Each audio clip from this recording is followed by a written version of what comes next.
Randy, Josh, Bruce, Abe, the guys you want to see. Survivor Now podcast. This is the place to be. Welcome, everybody, to the Survivor 48 after show. I had to look. Star was rapping, and so I had to throw my hand in the ring. For no, gentlemen, we're not feeling it. I thought I did pretty good.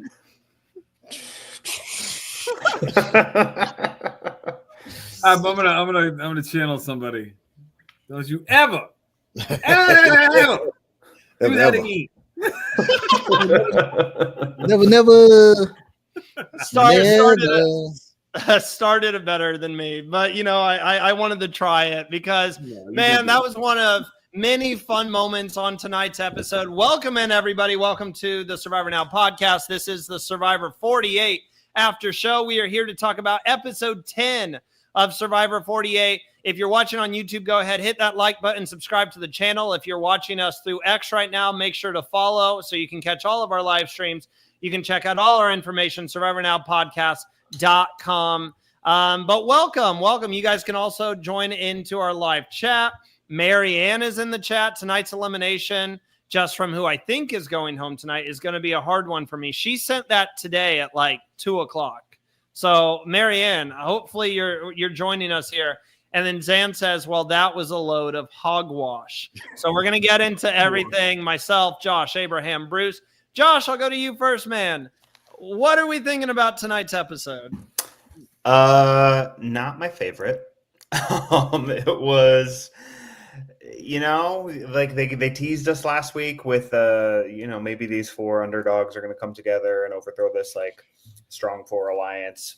And we always know not to believe the previews, right? We should know this by now. But in this case, it was like, okay, they're on the same page. They're talking about it. They know that this makes sense for all of them, but then they still didn't do it. And then kind of just turned into Mary versus Star, just fighting to see one more day. And I get it. Not every episode can be a banger, but like that one was a little bit of a letdown.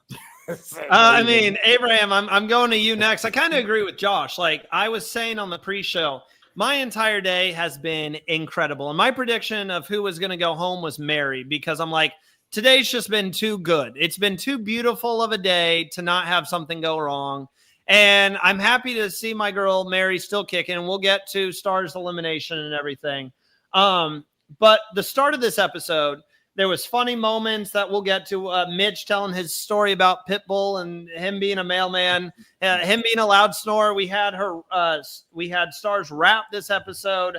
So there was a point where I was like, oh, this is a funny, cute episode. And then it hit a wall for me, probably after the reward challenge, where it started getting very predictable. And you noticed that there wasn't going to be a big move.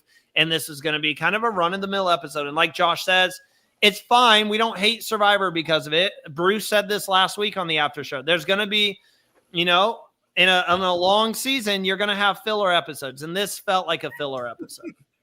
Well, you know what? I knew Star was going tonight when she popped on the screen first. I was like, too much coverage.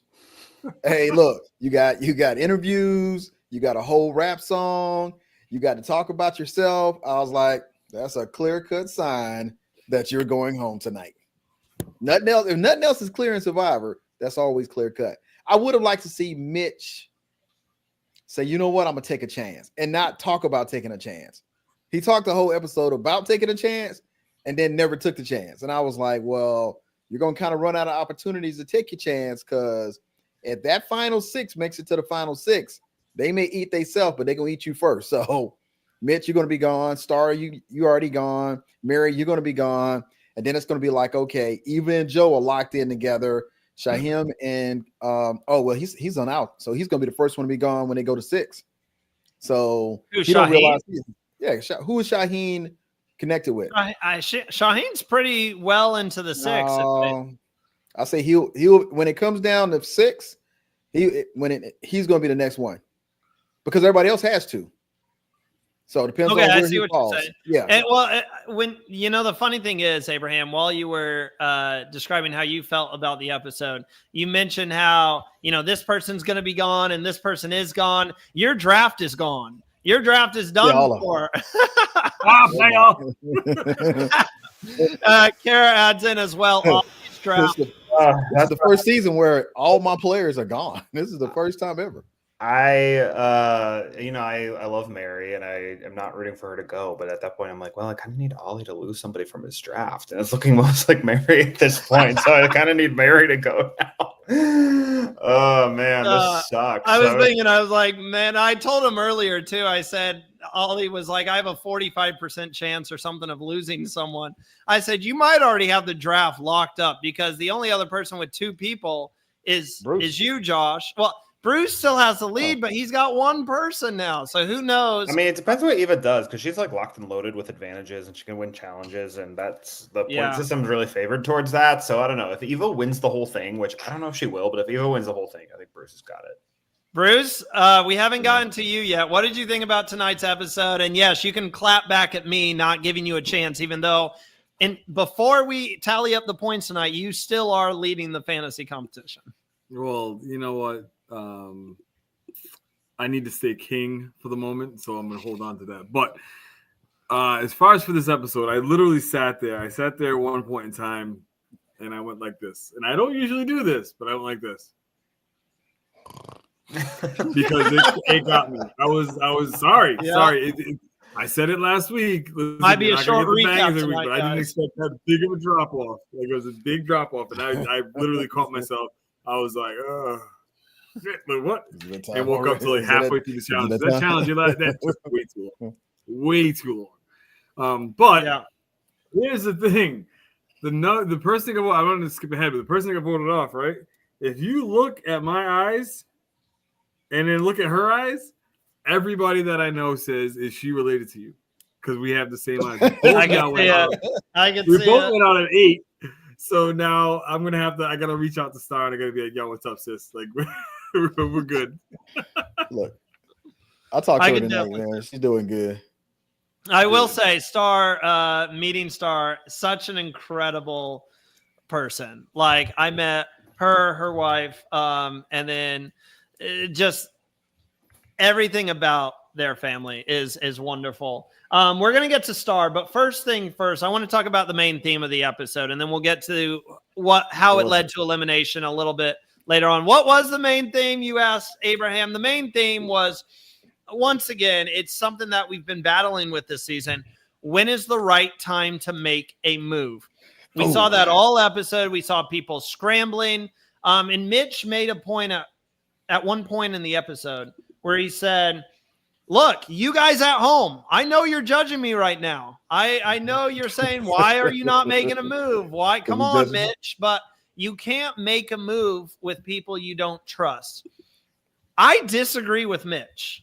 And I will disagree with Mitch being someone who's never, I will acknowledge the fact that I've never been out there on the island. I will put that out there. We all know it. But I'll just disagree with, you can't work with people you can't trust, because I feel like at times in Survivor, you have to. There are certain times you have to. And this felt like a you must moment. I understand you don't trust Star as far as you can throw her. I understand you don't trust Mary because Mary's throwing out all these names. I get that. But if you look at the numbers, you have these people sitting on a log like they own the log. Like I'm talking Shaheen, Joe, Eva, Kyle. They are hanging out like a group of schoolgirls who are just like one of those cliques from high school. You can see that is a clear 4. And you guys have also talked about how, look, it's 4-4. If we're going to make a move, now needs to be the time. And my pitch to Mitch would have been, you don't have to trust Star past this one vote. If we break up this power alliance, the very next tribal council, you can throw Star back under the bus because it shakes up the entire game. It frees up the entire game. So I think it was the wrong choice from Mitch tonight. Bruce, I saw your hand go up. I know you're eager to get on this. Read before. Hello. Yeah. Why is it that people take a look and they want so badly to, there's 4 people right now. Everybody wants to fight to be the 5th or the 6th person. What the hell is wrong with people? Future Survivor players, Abraham, thank you for your phrase. Future Survivor players, please don't do this anymore. Like, I'm really irritated in seeing it. Like, if you have the ability, suck it up. You're not supposed to trust anybody in this game. You're honestly not. But you're also supposed to be able to work with people. So come to a common cause. Like, all right, do you want to go home? No. Do you want to go home? No. Well, they're going to make us go home. So what do we want to do? And have that conversation. Like, just be frank and out front. And, there's so many people just get, like, in what I'm watching. Oh, you said my name a little bit earlier in the thing. So now I'm excommunicado. Like, what? Come on, man. Like, stop. Like, just figure it out. Yes, they said your name because you were a threat. Feel humble about that. Feel good about that. But then go in and say, okay, that 4 is a bigger threat. And they're going to eat themselves alive. They have to. It's going to have to happen. And if I remember correctly, for my season, Emily went, who thought that she was a part of the before. And then they then turned on each other. And they saw that Drew was more of a threat. And then Drew went out. So now it's like, if I'm looking at this scenario right now, Mary's going next week, and then maybe Mitchell Mary. Not Mitchell Mary, but then maybe Kyle's going next week, or Shaheen's going next week. From the preview I saw about next week, I have the gut feeling that it's Mary. When I saw that preview, I'm like, I feel like we're getting another easy boot next week because of what happened. Every time we've seen a preview of who we think is going to go, they're the last person to go. You know who should have went tonight? Eva. Mm-hmm. This would have been a great opportunity to vote Eva out. If you look at the show and her narrative is like, I'm not worried about anything. I feel good. I'm gonna go and tell a player that I'm gonna tell you before they put your name down. I'm gonna let you know. But I can't play my shot in the dark. My immunity on you. I applaud your honesty in real life. I don't applaud no honesty in the game of Survivor. So at the end of the day, if you tell me, oh, I'm gonna tell you, but I'm not gonna save you or anything like that, you'll be the first person I'm gunning for. Because one, we know she got an idol that she got from Star. You wouldn't even have that idol if it weren't for Star. I'd have been like, hold up, I'm voting Eva because nobody would expect it. Now, Mitch, either you're gonna play the game or you're gonna get that third seat. Take your pick. If he even gets there. Thing. Yeah, that's the frustrating thing about Mitch. I think and we all love Mitch. Mitch, if you're watching, we love you. Hey, hold up. I just saw Mitch on Wednesday. Still don't regret drafting you, Mitch. But like the thing is, what's frustrating is it's not even like Mitch is delusional and he's like, no, I'm not going to turn on this alliance because I'm part of it. He knows that he is the 6th person. Him and Camilla know they are 5th and 6th. It is clear cut. That's the reason I'm kind of disappointed in his decision going with this, because you are 5th and 6th, and you even told the camera, I know you guys are like, why am I not making a move? I can't make a move. Yes, you can. And this is like, this is the reason that you have to tell us, I understand why you're saying this, because you know in your mind that it's the right move. But you're not making it because there's one person in Star that you don't trust. Josh, you've been shaking your head while I'm saying this. Yeah, no, I mean, it's like we talked about this already, that you say you can't trust Mary and Star because they wrote your name down next time, but it doesn't matter that you can't trust them. Like, you have to. You see it all written out. You see how this is gonna go. Like, you have to trust them. And like, Mitch, again, I love you. Glad you're on my team. It happens. It's happened in more frustrating situations in Survivor history. So, don't beat yourself up too much. But it's and maybe I could be the idiot because like maybe he still wins because of this somehow, right? So what do I know? But I will say that just like you can lose someone's trust or someone can lose your trust, you can also like regain someone's trust because you trust your ally until you don't, because they turn on you or whatever. But also you can like not trust people until you have to, because in this situation, you can see Mary and Star, they're on the bottom. They know they're on the bottom. They know they have nowhere else to go. They see one path for them. They're like, our only path is to team up with Mitch and Camilla and take a shot at one of those 4 on top. So even though they just wrote your name down, and even though like, yeah, maybe a day ago they were fine getting rid of you, now they have no choice. Now they have to work with you. You are necessary to them. So you can trust them because you know their motivation, you know their only path. Thus, you can trust them. And that's happened so many times that people fail to see that, or sometimes it does work in Survivor history too. Yeah, Josh, the unfortunate part with that is that, as much as if you get people out there and if there's a constant reminder, meaning that they wake up in the morning, they see something on the side, play it as if it's a game. And they walk down to the beach and there's a plane flying by pulling a sign behind it saying, play as if it's a game. And the producers, they get you together, you get on the boat and you go to the next challenge and there's a sign, play it like you're playing the game. And then Jeff, before he starts it off, he says, play this like you're playing the game. Then what you just said makes absolute perfect sense. They're going to have to play it like they're playing a game. What they're doing right now, and this is human nature, they're playing with emotion. Once that emotion gets in the way, now it's a free-for-all. Now it's like, yo, no, you wrote my name down, the third tribal council, second person to go up, and you did it in cursive. Like you remember everything. There's no distractions aside from what these people are saying to you at that moment in time. And you need to trust people. You have to trust people, but it's so hard to take away your emotional aspect of your own life and the things you've gone through. And it's like, oh my God, that reminds me of someone who did this. I'm never going to trust them again. And you can't. And it's just hard. Tell them they're playing a game. Remind them on a regular basis they're playing a game, and it's going to be a completely different scenario, because then they're going to look, and the four are going to get together and say, hey, all right, so here's the game plan. See that? Game plan. They have a game, not the emotion that goes along with it. I think Kyle and Kamira are playing the best game. Yeah, I agree with that. Still playing the best game. And I like the preview for next week saying, hey, we want to see one of the other, which is, look, everybody can't make it to the 3 seats. Let's be realistic for it. So if you're realistic for it and say, hey, if I can get you to the 3, I'm going to get you to the seat. Because everybody's not going to make it there. And I think they're looking at it realistically. And even in your thought, Bruce, saying playing the game, Camilla's saying, hey, one of us got to be on that seat. If one of them are at that seat, they win the season of Survivor. If one of them. Joe has won immunity 3 times. Really, it's it. To me, it's Joe, Camilla, or Kyle. Because Eva really she's acquiring stuff. But really, is she playing? Or is she just standing next to somebody who's playing? What stands out for her to say, hey, if you had to put Joe, Kyle, and Eva in those chairs, what would stand out with Eva to say, hey, she deserves to win this season? I think her story would play a big part of that. And I also think Eva's looked at as a strong social player as well. And you could throw in. You think David gonna care? You think David gonna care about that? No, he's not. I mean, he's one person. Hey, look, Ponderosa is a nice little get together where you go ahead. Cedric has got a good heart. I'm gonna go with that one, but that doesn't mean I'm gonna give you $1 million.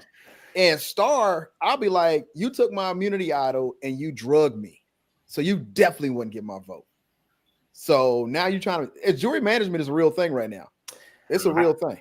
I don't think that Eva, I don't necessarily think that she is the biggest threat to win, but I do agree with what you said earlier about how she would have been the person to go after tonight just because of her advantages. And that doesn't necessarily mean that she's going to win, but she is like the biggest obstacle for them. They're public advantages too. Let's not forget that. They are public. And the safety without power, the last time it can get used is next week at Final 7. Yeah. So so she could, like, tonight would have been the opportunity to do it, because theoretically she could just play her safety without power next time and, play an idol one more time. You're running out of opportunities to take a shot at her, and tonight would have been the time to do it. We talked about this on the pre-show about going after Eva. Not only does she have 2 advantages, which are public for the most part. Not everyone knows about her safety without power, but at this point, over half the tribe does. Everybody knows about the idol, where you have Mary going up to her and even saying, if you want to work with me, girl, will you play the idol for me? And Eva's like, no, that's not happening. No. And so not only do you have the advantages coming into things, but you also have the fact that she has a very public alliance with Joe. Everybody knows that is a duo. And in past seasons of Survivor, duos have been looked at as like a major threat in the game. That's 2 votes right there. That is 2 people working together as a unit. And let me ask you this, gentlemen. What's different between a showmance and what Joe and Eva has going on outside of the romance part of it? It is the same exact thing. It's not a show. They're not. It is the same thing. It's two people working as one. The thing with showmances and why they are looked at more dangerously than a regular two-person alliance is because of how close the people are emotionally to each other as well, where it feels like there's no way those two will, usually it's because of love, but there's no way those two will turn on one another. And Joe and Eva have that same connection in a little bit of a different way. They are emotionally connected to each other. I've been saying this for 3-4 weeks now, and I'm going to say it until the cows come home. Joe's not turning on Eva. If anything were to happen, Eva would have to turn on Joe, and I don't see that happening either. So that I'm just baffled that nobody is targeting those two right now. Yes, I take that back. They were trying to get Joe tonight, and yes, he won immunity. But why would you not just go from Joe to, okay, Eva is now the clear move, because we know those two are working close together. It blows my mind, and I think it's the biggest egg dropped this season so far is why no one is paying attention to Eva and Joe as a duo. I think it depends on who we're talking about, though, because like we're saying tonight, like Mitch, Star, Mary, like they needed to make something happen tonight. Especially, I mean, maybe Camilla, we'll see, because she has more deeds done in the game at this point, and more. I think her positioning we've seen it to be like a little more deliberate, but I feel like Mitch especially. He's at the bottom, known to be at the bottom. So he needed tonight to like assert, not necessarily like build his resume, but show some sort of agency because he's running out of time. Someone like Kyle, though, who is very well positioned and kind of like, has the option to swing that other way, because not only because of his alliance with Camilla, but because, he could work with Mitch and Mary as well. But he's like really in a good position with the 4 too. He doesn't need to take a swing at Joe or Eva yet, because the options are still open for him. Maybe you could say the same thing about Shaheen too, but he doesn't have the same options that Kyle has. So again, standing up for my boy Kyle, because he's on my draft team, and hopefully he can bring me a dub. But I do think that while I wanted to see something happen tonight, in Kyle's case at least, and maybe Shaheen and maybe Camilla too, this, like, they have the opportunity to wait a little bit more because they're like in such a good spot. I think that Kyle is playing the game, and he told Camilla, hey, you can take a shot at Joe. I just don't want to take a shot at him. And his game is, if she takes a shot and she misses, it won't come back on me. So to me, he's playing a good game. But here's the thing. We only see an hour and a half every Wednesday. They're on the island for 24 hours, 7 days, and they're talking, they're communicating, and you bond with people differently in that environment because you don't have any distractions. You don't have a cell phone, TV. You're communicating. Old school. We're talking to each other. We're sharing experience with each other. We're not, every clip that's being filmed is not something that can go into a TV show. It's just time we spend with each other. So I think their relationships is built off of that. And you're right, Randy. They probably would never vote for each other. But that's those two. The rest of them players, they're like, okay, I got to break that group up. But when do I break it up? Was it important to break it up tonight? No, it wouldn't have made a difference tonight. I think it is important. I think they're going to wait too long because of her. She has two advantages. She has a safety without power, which most of the group knows about, which Josh said you have to play next week. So that keeps her safe for another week. Plenty of people have gone home with idols in their pockets. She ain't no different. She's going to play it next week. You're banking on Joe. You're banking on Joe to not win immunity. Now you're looking at now you're down to the final 6, right? She still has that idol. You're banking on, there's a chance to take a shot, but you need one of them to lose. And even if one loses and it gets out that someone's trying to take a shot, she still has that idol. Say she doesn't play it. Now you're at the final 5. She plays the idol. Joe could easily win immunity. Now those two are guaranteed final 4. No, guaranteed. It's like you're running out of time. That's a lovely painting, but we never know what's going to happen in the game of Survivor. Because here's the thing. Everybody knows what situation they're in right now. Everybody. Star said it, say, hey, if you don't know who your final 3 is right now, you're lying. And you are lying. I'm pretty sure Joe either has, he definitely has Eva or Kyle as his final 3. Or Shaheen. One of them is his final 3. Guarantee it. And Kyle has Camilla as his final 3 and somebody else. Those are his final 3. So the people know who their final 3 is. Mitch got to decide if he wants to play the game of Survivor and get an opportunity to win. Then you got Mary, which is playing. Look here, Mary's still playing a hell of a game. Mary mess around and slither through. She gonna get somebody because somebody gonna get caught slipping, and Mary gonna be in the right place at the right time because she really was the only one to survive from her whole tribe being decimated. Everybody else is gone. She's only survivor, so she knows how to move and say, "Hey," because she was like, "Hey, keep me. I don't have my shot in the dark. I'm no threat. Star is a bigger threat." I'm like, Mary, you talk David into getting voted out. Guess what? You gone too. You ain't think about Bruce, that part. Wrap us up on this topic about the Joe and Eva connection and why, from Abraham has really enlightened us here, but from a player's point of view, why aren't people making moves a little bit quicker right now? I don't perceive them being made quicker. The reason why I don't see that is because it's a foregone conclusion in my mind. As much as Kyle said, hey, I'm not gonna vote Joe, this, that, and the other. It doesn't matter. There are 3 people right now, and Mitch could very well win individual immunity next week. There's still 2 other people that are gonna be voted out, aside from that. And I understand what you were saying, Randy. Eva, if she can make it past 1 out of the next 2 without having to use any of her advantages, she makes it to the final 4. Like, there's no getting around that. Again, I'll go back to it. Half of them are playing the game, half of them using emotion. So the half that are using the 3 that are using their emotion, bye. Like, you're gonna go away. It's unfortunate for them, but I just think that Abraham, anything he said didn't make any sense to me, so that's fine. But as far as for like what seriously is being someone that played this game, made it to this point in time of the game, and seeing all the things that transpired, and then listening to conversations, because you said earlier, Abraham, Ponderosa, they pop off, and there's so much shit being talked in Ponderosa about the people that are still remaining in the game. And then when someone comes out of the game, then it's like, hey, we're all a big family. What do you think?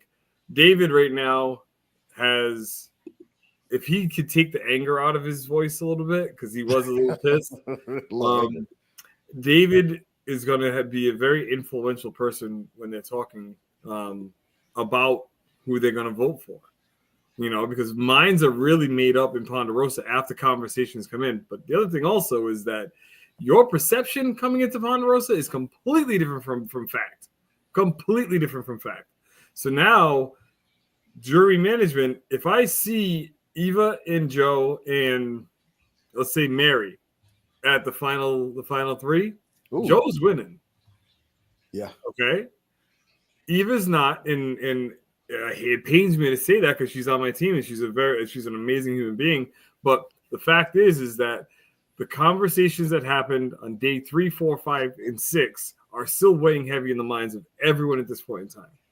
And then the actions from 7, 8, 9, 10, and 11 are still weighing heavy in people's minds. So, it's a toss-up, but you have that 4 that's too powerful right now.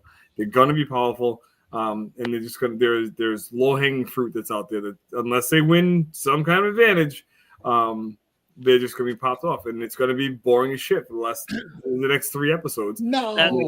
That's what I'm worried about. Let's see what the fans are saying. We see all your comments. The chat is popping off today. So Anthony adds in, at this point, I would be shocked if any of the strong 4 turn on each other. Jay says, excuse my French, but WTF is this season? This is like season 45 all over again. Just like the bottom people left the Rebos run it, minus you, Bruce. The people on this season are doing the exact same thing. I started a lot of these, so I'm trying to get to a lot of them. Oh, Josh, you want to add to that point? So, people gave our boy Jay Cocaine so much crap for always wanting to go to rocks. But, he read the room and saw, this is my shot. This is what I got to do. And, and it didn't work. So, he didn't, none of his stuff, nothing panned out, so he got no votes at the end. But I don't know. I mean, I think there's something to be said for seeing, reading the room, seeing how the power structure is lining up, seeing where you stack there. and taking a swing, you know? Yeah, I don't know. It's been 2 years, but it still bothers me how everyone gave Jay. Like he was the right read. I feel you. Jay says, I missed season 47 already. No Operation Italy to save us this time. Not yet. Kimberly says that happened at Final 7. Lest we forget. I agree with Randy. Use the group to make it one more week. Zans, if Cass and Spencer could find a way to work together when it came down to it, there is no excuse. Great excuse. My brother Ryan says, yo, Star put like no effort into that final challenge, so she had it come in, and Mitch ain't making moves that need to happen, but thank God Joe is still in the game. 2 more here. Zan says, I hit some Z's sometime after they were eating waffles and came right back during final tribal council. Kimberly adds in, when do her things run out? So it is, go ahead, Josh. It's so Safety Without Power, last time it can be used is Final 7. And then her idol, last time it can be used is the Final 5. And one thing on the Safety Without Power, though, is that, like, I think, Randy, how you pointed out earlier, like, oh, yeah, she could use this, use an idol, she wins a challenge, and, like, clear path to the Final 4. That definitely could happen. But also, the thing about Safety Without Power is, like, if she's in this type 4, right, and say that they sense that, you know, say that next week Mitch and Camilla and Mary get their things together and they're really pushing Kyle or Shaheen or whoever to, like, flip, right? That's the way that the chips are falling. It would then potentially tank Eva's game if tank their majority if she were to leave, because then rather than 4-3 majority, it's like 3-3, and then someone could, you know, say they're pushing like Kyle or Shaheen to flip on Joe. It's like, oh shoot, now it goes from like 4-3, like an even way to just like a way to like cleanly do this. Now all of a sudden there's 3-3, so now if I flip, I'm avoiding rocks. So, you know, so Joe is vulnerable next week. You're gonna O'Kane it. Could she play it for a Mary and send Mary back to camp, and then they don't even have the numbers? Australian Survivor. I don't know if that. Yeah, how they see that as transferable or not. I mean, she can't. Oh, I think Mary would have to choose it. I don't think she can say Mary. Mary would have to play it. Yeah, she can't kick her out. Yeah. Well, you can't walk up to the podium and just like an idol say, "I'm playing this for Mary." You say it. No, you say it before everybody goes to vote. You say, I know in Power, I'm out. In Australian Survivor, they took somebody out of the game, and that's how they end up getting the more votes. So we don't have a clear explanation on that, but that would be pretty interesting to take a player off the board and now change the numbers. I think you'd have to volunteer. She could probably give it to Mary or whoever, but Mary would have to voluntarily play. But here's another thing. Nobody knows she has it. So if she they do. She told them last week. Yeah, she told Joe and Kyle and David. But she didn't tell the other players. She doesn't. Mary, Mitch, and Camilla, theoretically speaking, would not know about it based off what we've seen with the. My point is that, like, say that Eva and Joe both lose immunity next week, and like the coup is rising against Joe, and they want to take Joe out. Eva using her Safety Without Power and leaving could put Joe in a more vulnerable spot. Maybe there's a scenario, there's a semi-clear path that could exist. Obviously, Kyle and Kamira don't take one of them out once they use everything. I'll be like, y'all don't deserve to win. Get them on out there. Yeah. That's what people are concerned about. Everyone's concerned that this season's just going to be. And I said it, I think 2 weeks ago, 2 weeks we were in Atlanta. It might have been last week.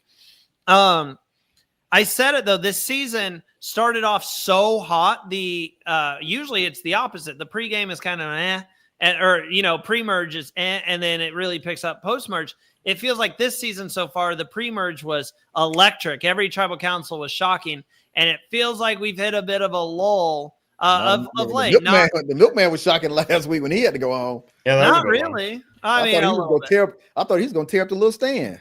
I do want to get to. We got to talk about tonight's elimination. So it did come down to Star versus Mary, and the conversation was, which way do you go? The interesting thing with this is it was kind of sprinkled in with the drama was sprinkled with who was saying whose name. And Star threw out Shaheen's name. So Shaheen, that made him go, I want Star out. Whereas Mary threw out Kyle's name, where that made Kyle and Camilla be like, I think Mary should be the one to go tonight. And the arguments that both people put out is Mary basically said, look, I don't have a shot in the dark. You don't have to worry about me pulling a fast one. You can use me as a number. Where Star was, preaching how Mary is a more dangerous player. And we saw them kind of go at each other because that's the only way they could go. At the end of the day, we even had a fun interaction where they kind of shook each other's hands and was like, I'm voting for you. You're voting for me. I put in the chat, I'm going to go ahead and close the poll. Who was the right decision to send home tonight? Mary or Star? 57% of the people said they got it wrong, and Mary should have been the one they sent home tonight, not Star. Bruce, do you agree, or do you think they made the right decision when talking about this majority alliance? I think they made the wrong decision.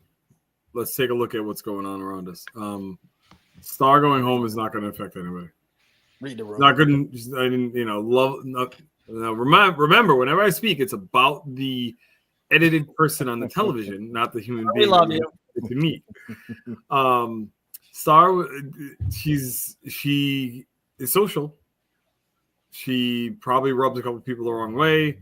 How forward she is, but she's not at all anything dangerous in regards to winning this game. So back in the day, we call that person a goat. Mary, on the other hand, she is like a raven coming out of the ashes. She literally was on a decimated fly. What the hell is that? It's my raven. Just woke up my dog.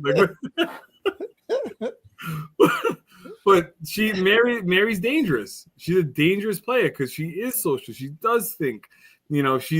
She's not afraid to put it out there, and she can read the writing in the room. Like, you got to be able to read that Star was not going to win this game. Mary could very well win this game. Mary's got a story. I made it through all this crap, and I made it through all this, and here I am sitting at the final three, and nobody would have thought that I would have made. Come on, man. So she should have went, and then let the chips fall as they may going forward. But I don't agree with what they did today. Does anyone disagree with Bruce? Are you on the other side of yes, they did make the right decision? Nope. Josh? I think I do agree with Bruce in that, Mary is more of a threat and has, a greater possibility of making something happen. As a viewer, I don't really care. Watching the very two people on the bottom trying to be like, wow, it out when there's 8 people left in the game. I just don't really. Josh is like, man, it was whatever. I mean, I love. Why is it still on my TV? I will say, and this isn't me trying to brag or anything, because when you say that, usually it is. If you guys can ever make it to a watch party and meet these people, definitely do that, because you watch the show in a whole different light when you've had full conversations with these people and them. Because I will say, I get what you're saying, Josh. In the grand scheme of things, the big players are still in the game. Star, we love you, but we didn't get the edit that favored Star. So it was a pretty, and same with Mary. So whoever went tonight, it was just a very, especially to any casual fan watching at home, to them, it was probably oh, who cares, right? But I was on the edge of my seat just because I've met Star and Mary, and I love them both. I love them both too. Yeah, I love them both. Yeah. But the thing is, they're both awesome people who, the little they have shown of us, it's wow, they're both really fun, really funny, give really good confessionals, but they both have been pretty severely under-edited from the post-merge. They're both shown to be at the bottom, and now it's oh, cool, they know they're at the bottom, and they know they have no choice but to go after each other to fight to be 7th place instead of 8th place. When there's 8 people left in the game, I just don't care. I love them both. I really do love them both, and I really wanted their thing with Camilla and Mitch to succeed, because if they were in the final 4, I would have loved that. So I was kind of rooting for Mary to go, so Ollie would lose someone from his draft team. But at the end of the day, I was this is kind of a lose-lose, and I'm underwhelmed by this. There's definitely a side part watching this when the draft comes into play as well. But I'm so much more invested in challenges with rooting for people in my draft. Look, hey, one thing I got to say is, did they have to stay dirty to eat? To walk around? I was like, Mitch, you got more sand in your face I would have little hated bit. that challenge. I enjoy the ocean. I'm not someone who like hates the outdoors, but besides bugs, the number one thing I hate about being outside, I hate sand, like with a burning passion. I do not like it. I would Look prefer here. to go to a Hey. beach that is fully paved concrete, That's and not then a- it just goes into the Cool. ocean. Hey, but the best thing tonight was what? Hey, this everybody's gonna have to agree on this one. Great use of slow mo. I don't agree. I don't agree either. The fly was just flying slow. And No, that was We're epic. going to talk all about the fly and the challenges and stuff. We're going to take a quick ad break, but unfortunately, the last thing I'll say about Star, unfortunately for Star, the bulky, hulky, strong alliance, that's what I'm calling them from now on. That came from Mary. They got to her tonight. So Star, we're going to miss watching you play every week. We're going to take a quick ad break. When we come back, I want to hear what Abraham has to say about this damn fly that was all up in Joe's business Keep it tonight. out of my potato salad. We'll be right back. Hi, Survivor Now podcast listeners. I am Katie from KT Designs, better known as Katie Tedesco Art on both Instagram and Etsy. I have been designing and selling Survivor products for over 7 years at my Etsy shop, including replicas like hidden immunity idols and Survivor trading cards with all of the players' stats on the back.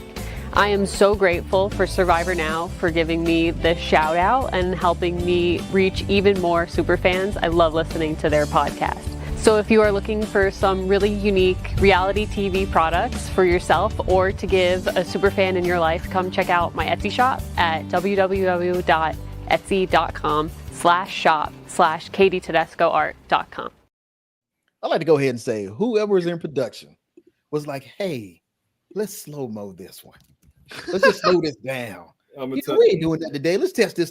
We got a new feature. Let's slow it down. And I mean, the fly was you got to get the fly to cooperate. I don't know mean, what Joe did to the fly and that fly's family. I don't know if he maybe sat on a branch and killed his larva. Did I say that right? But that fly was waiting for Joe. Like he was all, I would have lost that. At one point I would have dropped just to smack that fly out of my face. Let me tell you something. Something that reaped the benefits of a slow motion in my beautiful 12 what? Were you in slow mo? Hell, when I busted my head open. When I was I did not enjoy that slow-mo, watching the blood drip from your face. It was gorgeous. It was gorgeous. So welcome back to the Survivor Now podcast. We've got a big audience tonight. I remind everyone, if you're watching on YouTube, hit that like button, subscribe to the channel. If you're watching on X right now, and X has been a great source for us, we got 133 people from X right now. Go ahead. You can catch this stream. You can catch this stream on YouTube. So go to our YouTube, Survivor Now podcast on YouTube. Hit that subscribe button. We've got 5 shows a week for you guys if you are enjoying the stream. But yes, we do have to talk about the challenges. Josh, I wanted to get your opinion on 2 things that I think we need to – 3 things, actually. So I'm going to throw 3 things at you guys, all 3 of you, and you can talk about whatever you want. 1, Jeff Probst is getting a little bit cheesy for me. Sometimes it works. Tonight it did not work. That chicken and waffle song, I was like, am I watching a kid show right now? Come on, guys. Chicken and waffles, chicken and waffles, chicken. I get it. And that was I get what he's trying to do. He's trying to make it fun. And he's trying to make a fun moment to post on social media. I didn't need it. It was a little bit too far. That was in the reward challenge. Kyle's choices in the reward challenge were interesting. Sending Joe back to camp. He wins the reward challenge, chooses Eva, Camilla, and Shaheen to go with him, which I think should have been really telling. And then that was also the reward challenge. In the immunity challenge, we had the rice negotiation for I believe, at least the 2nd straight season. No one sat out. I think it's time that we retire that. I think it just get rid of it. It was like such a non-factor today. Yeah, it just wastes time. Just get rid of that. Josh, I'll go to you first. Anything to touch on what stood out to you between the reward challenge and the immunity challenge tonight? I love when they do an individual reward challenge. It's like crazy, not just in the new era, but like modern Survivor in general has mostly done away with individual reward challenges down to just like 1 or 2 a season. But I really like them. I think it's interesting to see who wins, who they take, what sort of decisions they make. They can have really strategic or really important like ramifications. It didn't necessarily tonight, but I like that they have that. I'm a lot more interested in what happens there. So I'm glad they did that. The fried chicken and waffles thing was really cringe. I'm glad they kind of had fun with it and kind of took in their own direction, but I'm like, I don't really need summer camp counselor Jeff. You know, I don't really need that. And then the rice negotiation. Like, I'm glad that was just like, such a non-factor tonight. Like at 8 people left in the game, and this challenge that like anybody 7 days left. Yeah, like who's gonna do that? If you did it a few days ago for one of the really hard challenge, like the pole challenge or something like that, I would consider doing it, sitting out of the challenge, like the pole challenge or one of those really like balance based challenges, or the one where you're the one that David and Joe had their showdown on. Because there's a lot of people who like know that they have no business winning that challenge. But for this one, with 8 people left in the game, one that is a lot of people have a more clear shot to win, who's going to sit out of that? Especially like, how many did he say you need to sit out? Like 4? 3? He needed half. 3? Yeah, like what 3 people are going to sit out of the challenge with 8 people left in the game? Like that's not going to happen. I mean, they had 3 that could have sat out, but I just think we need to get rid of it. There's a reason that they did that season 50 voting about whether to give people supplies right away or to keep it how it is and give them nothing but like a pot and machete, and like give them food or not give them food. And both of those polls went in favor of give them supplies, give them food. Like we just don't care. I ain't give you nothing. You got 26 days. You'll be all Jeff thinks, I agree with that, Abraham, but Jeff thinks that the fans are going to care that these people are starving or whatever. We're going to have better gameplay. That's why we see better gameplay in Survivor Australia. We're going to have better gameplay if you just give them the damn rice and beans that they did for years on the show. Like starving is an over exaggeration of what's really going on. They're not starving. They don't have the nutrients. Why are we offering rice to like? Because it's an element of the game. Because here's the thing. Everybody comes out there with their personal agendas. Bruce, I'm pretty sure when you was like, hey, at a minimum, I want to win immunity. And any shot that you had to win an immunity is going to always trump a bag of rice. If Jeff really wants to make it interesting, he needs to go back to saying, I mean, Mitch said it tonight. I think there's nothing you could put up there that would make me want to step, out of this challenge. Make it interesting. Go back to where you say, oh, really? Okay, let's forget about the rice. How about burger and fries and a beer?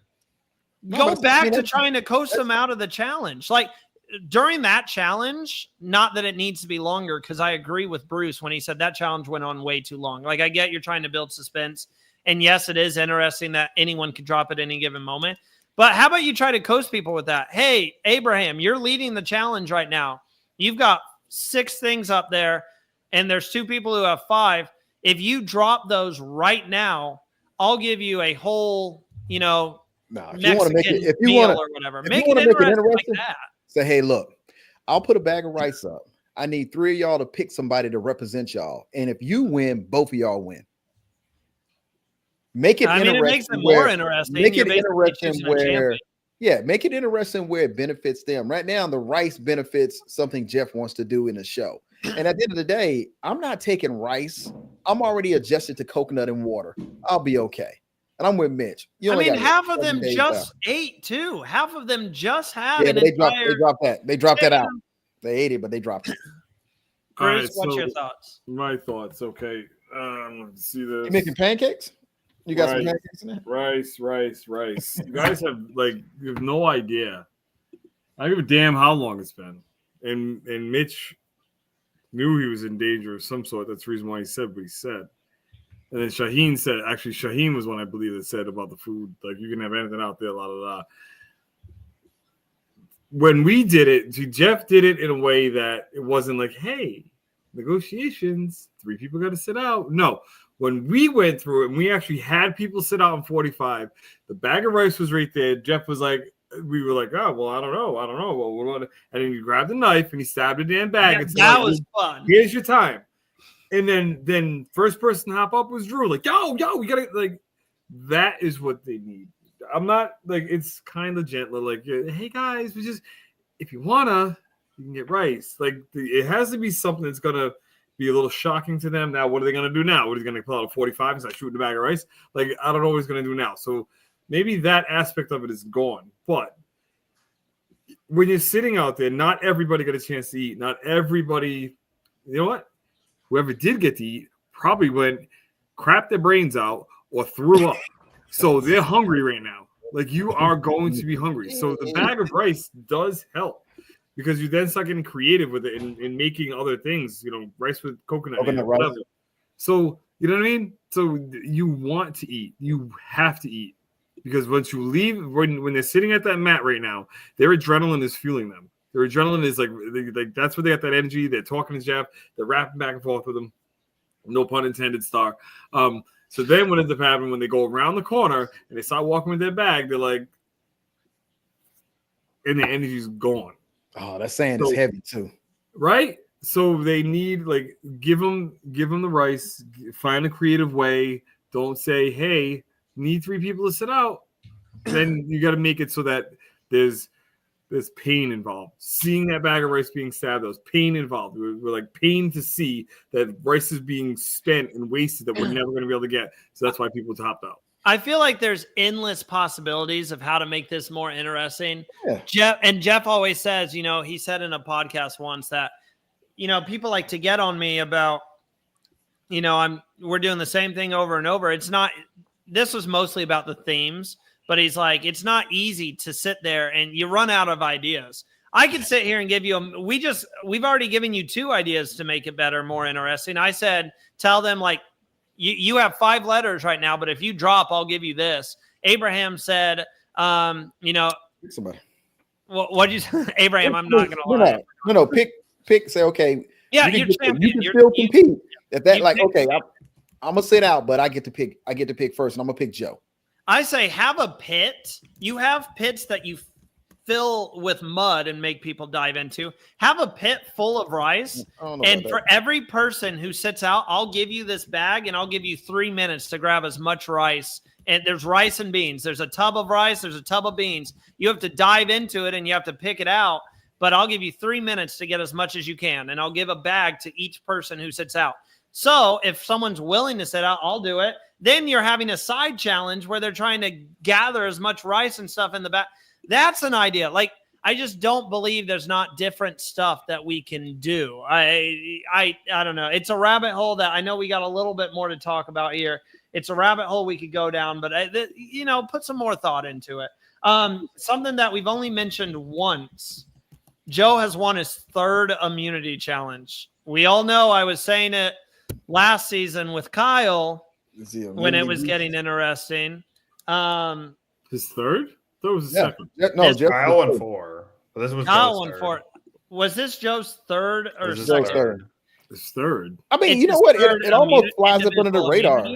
With this group right here, you said individual immunity. It's almost like it flies under the radar. Like it's not a real, like a big thing. Yeah, you think that Jeff would be like, for the 3rd time, like, Joe, you won 3 challenges. It's only his 2nd.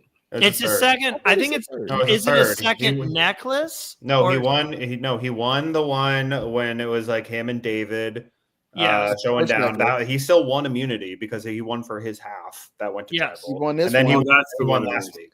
Okay. Okay, so it's his 3rd immunity. The record is still 5. We were talking about it last year. There's I believe 6 men who have won 5 immunity challenges. Yep. Kyle didn't quite make it last season. If you guys were watching then, I was freaking out. Like every week I was like, if Kyle could break the record, and it didn't work out for him. Is this something we should be paying attention to? Because outside of Kyle, no one else has really proved to be able to compete with Joe. I mean, Kyle competes with Joe. That's what I just said. I said outside of Kyle. Oh yeah, no, that's it. I mean, it depends on the challenge. This one could have been won by anybody. Yeah, everybody's not physical. This could have been run by Shaheen had a big lead. Shaheen had a good lead. Shaheen was playing like he didn't want to move. Got close a couple times. It was this challenge last season that Rachel beat Kyle. Kyle was going for his 5th, and he was pretty close. Rachel beat him. They voted off Kyle, and then Rachel went on her run, winning 4 challenges. Kyle almost won twice in a row, and then messed around and dumped it twice. Mitch could have won. Mary could have won. Star's still gonna be the homie, but she was like, man, let's get this thing over with. I know I ain't gonna win. Star wanted to be like Jake O'Kane and break the damn thing. I'm telling you, I would hate to do this challenge because I know how to spell immunity, but I don't have a lot of sleep, right? I'm lack of sleep. I'm lack of food. My thoughts, I'm already down to 1 or 2 brain cells as it is, and being out on the island, they'd probably take the other 2. So the funny thing about this, I've always said, if I ever do this challenge, I feel like I'm going to reach a point where I'm going to spell it wrong somehow. And then I'm going to be like, shoot. Well, hey, I mean, there have been people that put a letter upside down on this challenge, and they still went on to win the whole game. So maybe don't count yourself out. The comeback. Don't sell yourself short, man. He sounded like it was something other. Anyway, go ahead on. I'm listening, Randy. Bruce. What did we think? The last thing I want to talk about before we start to wrap up. What did we think about the Mitch's funny moments tonight? Because I did feel like I connected with Mitch. He had the story about when he was dropping off mail, and a pit bull is coming behind him, and he's just running from this pit bull. And then we also found out about Mitch that he's a loud snorer. Do we have any loud snorers here? Anyone want to out themselves? I don't snore. Really, Bruce? I will make my entire house shake. I don't give a damn. I can't hear it. I'm out. I'll out myself. Sleep apnea. Like if I'm. You got a mask? You got that mask? And start again? My cousin has sleep. I can't say the word. I always mess it up. But yeah. And it was bad. We took him on vacation one time, and we were actually in Michigan. This is where Mackinac Island in Michigan. We were out there staying in a cabin, and that's the first night that I ever stayed with him.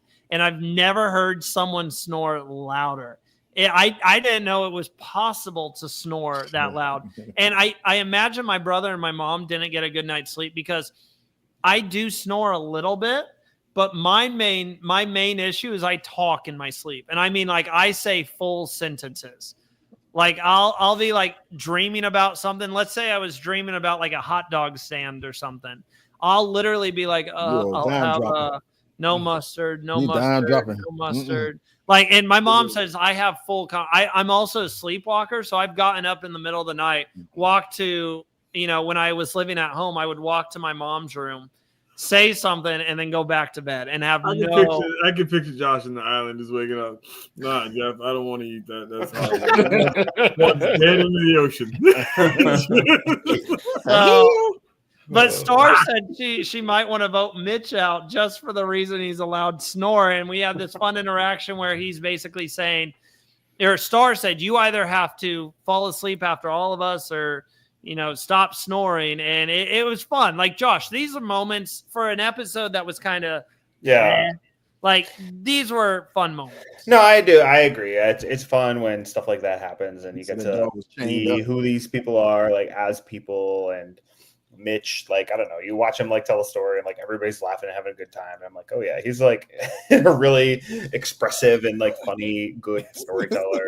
We have before Mitch and I have like a really good mutual friend, and I texted our friend, and I was just like, did you know that story? And she said, oh yeah. As soon as he started talking, I knew it was going to be a part where he runs into the tree. So it was. The other part was he said he ran into the tree, still heard the dog, and he was rolling. And then he realized the dog was chained up. I was like, what? You know what? I saw, so last week I was with Mitch and Joe. Texas, Bryson 1%. And Camilla in Texas. And man, to see them and see the episode, because that's the one Joe took him for immunity. I mean, took him to go get something to eat and stuff right there, man. It was wild just to see them interact in real time. And that's what Randy was talking about, meeting people in person. And then seeing them actually be on Survivor it's a different experience. I'll put it that way. As far as for Mitch, if you're watching, which you should be, You ran into that tree. I hit a piece of wood myself. So there is an active lawsuit against the carpenters unions and the trees. So please feel free to give me a call and I'll get you a class action lawsuit. I'll give you that information. Anyway, and then, but you know what it really did tonight when I saw him kind of giving that little story that they're all sitting around laughing this, that, and the other. Reminded me of Jam Jam. Yeah. Remember when Jam Jam was running down the beach? And he's like, and then he laid down and he rolled around. Remember that? So don't sleep on Mitch. He's a very likable guy. I'm just saying, like, if there's someone that has the ability to make somebody laugh, and no matter what, if you're self-deprecating and you make people laugh, they're gonna fall in love with you. So Jam Jam said, I just want to poop in the ocean. I was like, I like that guy. The one thing about tonight is Star went home, and I said on the pre-show, the past couple seasons, I'd say dating back to 43 was obviously shocking. Gabler's win was shocking. 44, I think a lot of people did see a Jam Jam win, but I think a lot of people could have saw a Carolyn win. So I would go 45 on. Going into the finale of season 45, I knew D was winning. Almost everyone knew D was probably going to win that season. For 46, real Survivor fans, no, you know what? I'm going against what I was going to say because 46, Kenzie's win, I did call Kenzie's win, and I think a lot of people were saying Kenzie was going to win that season. But to the casual fan, a lot of people expected Charlie to win.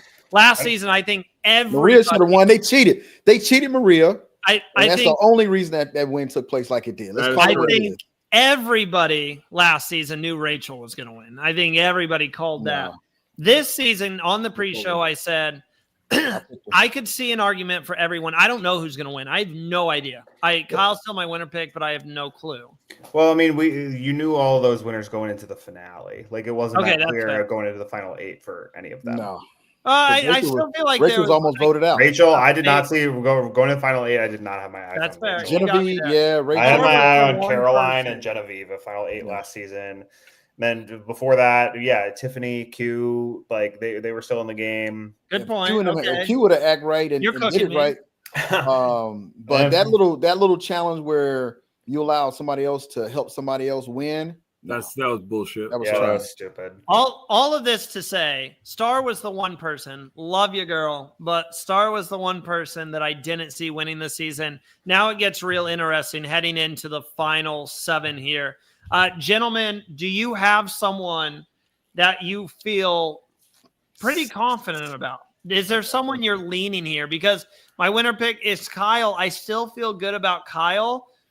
But I will say the 2 names that are kind of popping up, I could very well see Joe winning this season. And don't sleep on Camilla because every time they show Camilla on camera, I wrote it down in my notes.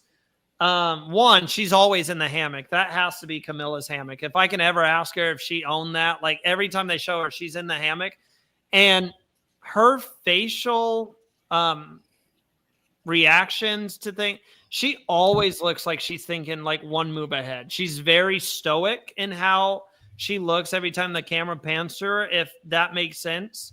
And her eyes are always going. And every time I see Camilla on the screen, I'm like, I think she knows everything that's going on right now. And I think she's about to outplay everybody. Those are the 2. Like Kyle's still winner pick, but if I had to pick, I could see us going a Joe or Camilla win. What about you, gentlemen? Where's she from? San Francisco? She's from Canada. Canada, but lives in San Francisco. Canadian? Yeah, Canadian. She lives in the Bay Area, but she's from Canada. All right, so here's the deal. Nothing against people from Canada because I love them. Kane, what's up, baby? Miss you. I cannot agree more. I think that the way that they're portraying Camilla is that she very well could be in the running to win. She, Joe, and I would say Kyle.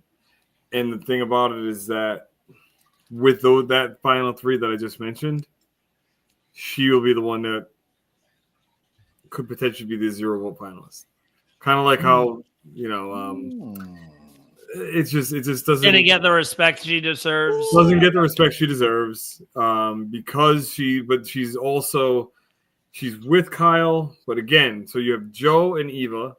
Everybody's looking at Eva like, she's just kind of riding along. And then you got Kyle and Camilla. And the way that I see it is that Kyle has from what they're showing via the edit, Kyle has his hand more in what's going on. And Camilla's like, okay, we'll ride or die together with that. So, because they give each other information. But Kyle makes the actions happen. What worries me about Kyle is that his emotions are starting to get in the way of playing a good game, I think. And he's starting to worry about how people are going to see me and stuff like that. And I was kind of yelling at my screen tonight, like, Kyle, you just got to play the game. Stop. You're overthinking it is what I'm thinking right now. Well, I think Joe says it. Joe says, hey, we have to play the game. So I think Joe would respect a move of being blindsided. But here's the thing. Why is that, though? Because Joe's older and he's looking at it that way. It's a game. Yeah. But here's the thing. Hey, but here's the thing. I think that Camilla and Kyle are playing the game to get to the end and be able to make those decisions for themselves, where you're going to target either Joe or Eva. One of those two are not going to make it to the end, period. Because at some point, you're going to say, well, I don't even care what happened. Mitch is going to be like, I don't care what happened, as long as one of these two don't make it to the game. Now, if you go back to the reward challenge and Kyle said, I want them to be mad as shit because I didn't take them on there so they could vote out somebody. And you know what? None of them did it. It was a good plan. And Joe was almost kind of confused, like, man, should I be mad? Be like, but no, you're supposed to be back there. If he'd have took everybody in that alliance there, then who's going to be back there with the rest of them checking out what's going on? So, I mean, it all should have worked out, but it didn't. I say Camilla and Kyle have a chance to get into 1 and 2 spots. That third spot is still up in the air. Either Joe or Eva's going to make it to that third spot, but not both Joe and Eva. So we're going to see. I still think I called my shot with Kyle being my winner pick going into the merge, and I think I still stand by that. Someone in the comments earlier was talking about how Kyle's quote about like, oh, the game's played in the margins, or no, games won on the margins, being like, his winner quote. I can see. I mean, I can see that being true. I can see him. I still see everything that they're showing about him being really deliberate, and he is in the best position out of anybody because like nobody is looking at him, nobody's trying to target him, and he can go any way. That reminds me of last season how Rachel was like, oh, I don't want to be like the captain of the ship, I want to be the ocean. And that was like the thing. I was like, oh wow, that was such a good line. And then she wins. I think that Kyle, everything they're showing from him feels, I don't know, maybe because I'm looking for it and there's like confirmation bias, but I do feel like everything that I'm seeing from him does feel very winner-ish to me. So how about them streets too? Man, he bought them streets. Yeah.